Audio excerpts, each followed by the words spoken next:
Brought to you by Penguin.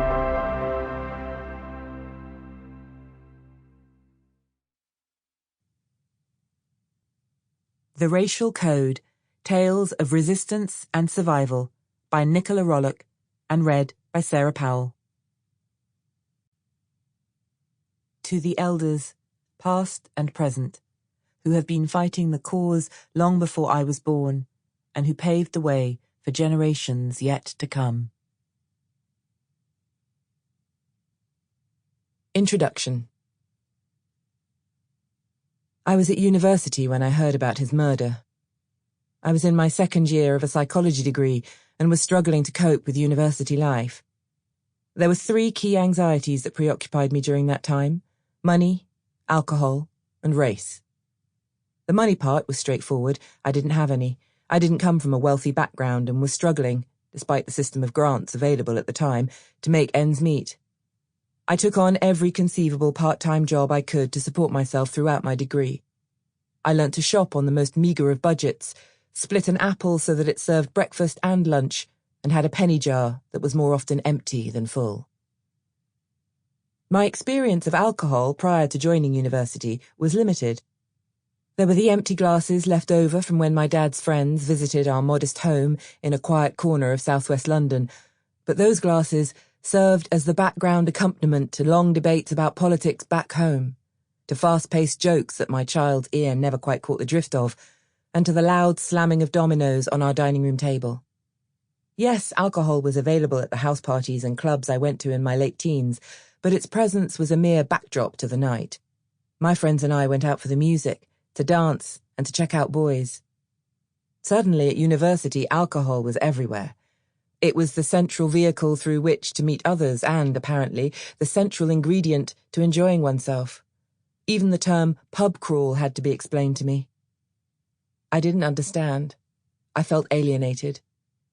Along with the few other black girls at the University of Liverpool in the 1990s, I had to suffer drunk white students, and the odd black or South Asian one, dancing wildly and disjointedly to music on one of the few club nights in the month that played the R&B and hip-hop tunes we liked. The opening bars of House of Pain's Jump Around came to serve as our signal to exit the dance floor as quickly as possible before those same drunk students began jumping with near-full pints in their hands, showering all in their range with cheap booze. It was also, while at university, that I began to think properly about race. Even my predominantly white independent girls' school in South London had not prepared me for what university would reveal to me.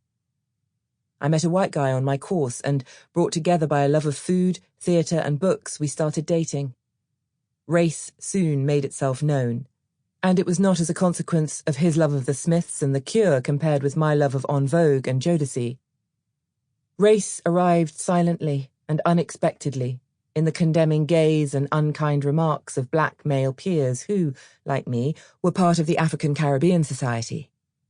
Somehow, by deciding to date a white guy, I was insulting and rejecting them. I was confused. Did this mean that I was also rejecting part of myself, since we shared the same brown skin? I had not realized that my choice of boyfriend was a public and political act, and not merely a personal one.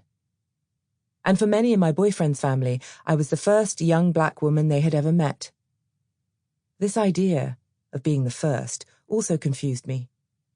What kind of lives had they led that meant they had so far only managed to meet other white people? I struggled to envisage that world.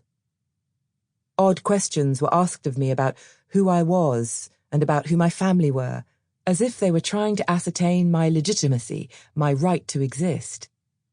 I felt awkward and seen for all the wrong reasons. And as if this was not enough to contend with, when my then-boyfriend and I dared venture down the streets of Liverpool, brown hand clasped in white, we were frequently met with the cutting looks of strangers who slowed down sufficiently in their cars to make sure we were soaked in their verbal bile. It was against this backdrop that I made the acquaintance of the white guy on the floor above me in halls, whose hip-hop repertoire and style of street dress extended far beyond any black guy I had ever known.